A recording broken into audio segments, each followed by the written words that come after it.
Chama cha Mapinduzi CCM kata ya Chang'ombe kimezindua mkutano wa kampeni kutekeleza ilani ya chama hicho kupitia mgombea wake wa udiwani kata ya Chang'ombe Bi Caroline David Henrich. Wageni waalikwa kutoka maeneo mbalimbali walifika katika mkutano huo na kuzungumza kadha, lakini kubwa, mgeni rasmi aliyekuwa diwani wa kata ya Keko Mheshimiwa Jasdi Singh Babra alieleza kwamba ufahamu juu ya mgombea wa kata hii ya Chang'ombe Bi Caroline David Henrich, namna walivyokuwa wakifanya kazi muongo uliopita wakiwa wote katika halmashauri ya manispaa ya Temeke. Bi Caroline ambaye alikuwa ni diwani wa viti maalum kata ya Chang'ombe walifanya kazi vyema pamoja na bwana Jasdi Singh, huku akimsifia na kumwagia sifa akisema kwamba aliwahi kufika hatua akasimama juu ya meza kutetea maslahi ya kata ya Chang'ombe.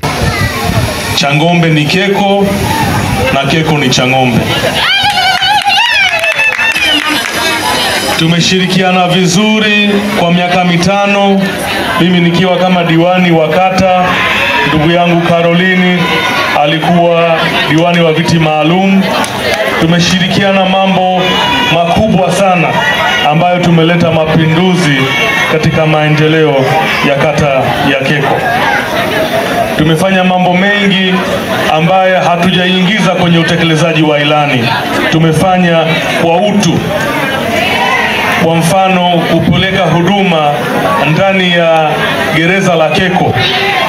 Tumefanya mambo mengi sana kushirikiana na makanisa, kushirikiana na taasisi zingine mbalimbali zisio za serikali, na hayo yote nimekuwa nikishirikiana na ndugu Caroline alivyokuwa diwani wa viti maalum. Lakini leo ni siku ya faraja sana kufahamu kwamba Chama cha Mapinduzi imemteua yeye sasa aende serikalini moja kwa moja.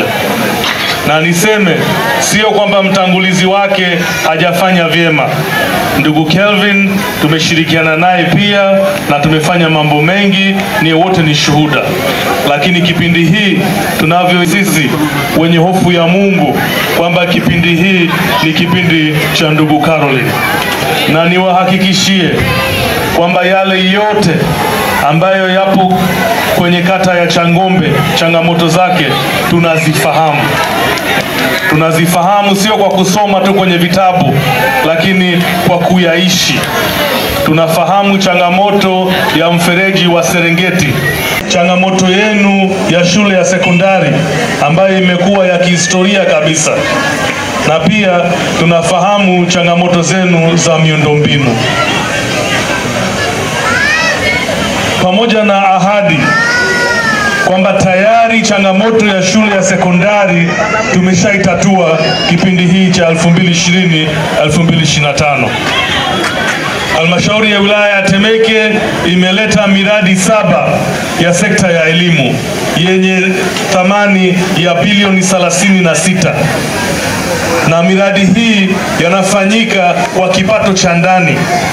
Hatuendi kukopa hela sehemu yoyote, hatuendi kuomba hela serikali kuu wala wizara ya TAMISEMI. Ni jitihada zetu sisi wenyewe, baraza la madiwani pamoja na watumishi wa halmashauri. Kwa hiyo tayari shule 3 zimeshaidhinishwa. Kuna shule inaenda kujengwa Makangarawe, kuna shule nyingine ya English medium inaenda kujengwa kwenye kata fulani, lakini kuna shule ya Chang'ombe tayari imeshaidhinishwa. Nafikiri muda yoyote ujenzi utaanza. Na ndugu zangu, hayo yote sio kwamba ni matakwa ya kiongozi wa kuchaguliwa au ni matakwa ya watumishi wa halmashauri. Yale yote ni matakwa ya wananchi, ni mahitaji ya wananchi, ni shida za wananchi zinaenda kutatuliwa. Lakini ndugu zangu, serikali hii ya awamu ya 6 imekuwa serikali msikivu katika nyanja zote kwenye maisha ya binadamu. Mimi nitasema machache ambayo yametulenga sisi moja kwa moja. kuna mikopo yanatolewa na halmashauri ya manispaa, ambapo mikopo hayo yanatokana na kipato cha halmashauri. Labda niwaambie ndugu zangu, kwa sababu dunia sasa hivi ipo kwenye utandawazi, hakuna mambo tunaweza tukazungumza chini ya karpeti. Ni vitu ambaye nikizungumza sasa hivi tunaweza kwenda kuhakiki kwenye mitandao. Katika dunia hii ndugu zangu, tukichukua bara la Asia, tukichukua Ulaya, tukichukua China, tukichukua sijui nchi gani katika dunia hii, chini la jua hii, hakuna serikali, hakuna nchi inatoa mikopo kwa wananchi wake bila riba au bila dhamana. Ni serikali ya Jamhuri ya Tanzania peke yake. Na mwenye kufahamu kwamba ni nchi gani nyingine dunia hii inatoa mikopo kwa wananchi wake bila riba na bila dhamana, nitanyoa ndevu yangu na kilemba nitavua. Serikali yetu inatupenda kwa kupita kiasi. Imekuwa ikisikiliza ukosoaji. Tulikuwa tukikaa kwenye hadhara kama hii, kwenye mikutano ya wananchi wanalalamika kwamba kwa nini mkopo ya vijana inaishia kwenye umri ya miaka 35. Tukawa tunazipokea zile changamoto, tunazipeleka kwenye halmashauri na hatimaye kuzipeleka kwenye Wizara ya TAMISEMI. Serikali yenu usikivu ya awamu ya 6 chini ya Dr. Samia Suluhu Hassan wameongeza umri ya vijana kwenda kuomba mkopo kutoka miaka 35 mpaka miaka 45. Ina maana sasa hivi tutakavyoenda kuomba mikopo na mfumo mpya ilivyoandaliwa, vijana wanaruhusiwa kwenye vikundi vya watu wasiopungua 5 na umri yao isiyopungua 45. Kwa hiyo fursa zimeongezeka kwa maradufu. Na sisi ndugu zangu katika halmashauri ya wilaya ya Temeke tuna haja yote ya kujivunia. Tulivyoingia kwenye manispaa yetu, mikusano yetu ilikuwa takriban bilioni 30.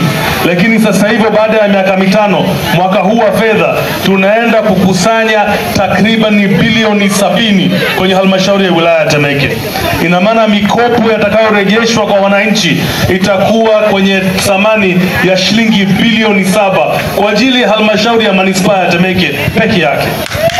Kwa hiyo ndugu zangu, mimi niseme kwamba pamoja na mambo yote yanayoendelea kwenye mitandao na kadhalika, kwa sababu tuko kwenye demokrasia na mimi mwenyewe nilivyo ni shuhuda mkubwa wa demokrasia. Kwa hiyo ndugu